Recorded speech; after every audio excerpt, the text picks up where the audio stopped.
ఇది గుడిమల్లం శివాలయం టెంపుల్ అండి. తిరుపతి నుంచి 30 కిలోమీటర్స్ దూరంలో ఉంటుంది. ఇది ఇక్కడ ఈ శివుడు తవ్వకాల్లో దొరికింది. అండ్ ఇక్కడ బ్రహ్మ, విష్ణు, మహేశ్వరుడు కలిసి ఉంటారు.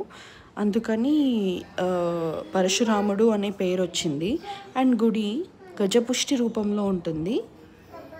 ఇక్కడ మీకు కనిపించేది ఇవి తవ్వకాల్లో దొరికిన శివలింగం, దీపం, ఇవన్నీ తవ్వకాల్లో దొరికినవండి.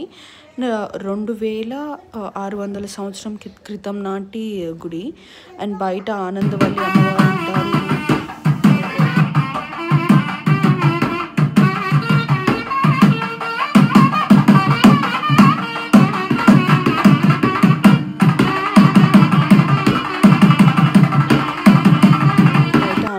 అమ్మవారు, సూర్య భగవాన్ ఉంటాడు. ఇక్కడ ప్రతి ఇయర్ 2 times సూర్యకిరణాలు ఆ రంధ్రాల్లోంచి వెళ్ళి శివుడి మీద పడతాయి.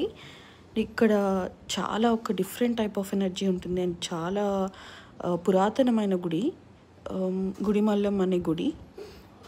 శివుడు లింగాకారంలో, విష్ణువు మధ్యలో, పరశురాముడి ఆకారంలో, కింద బ్రహ్మ వచ్చేసి యక్షుడి రూపంలో ఉంటారండి.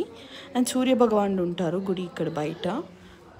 కుదిరితే తప్పకుండా తిరుపతి నుంచి 30 కిలోమీటర్లు వెళ్ళేసి రండి.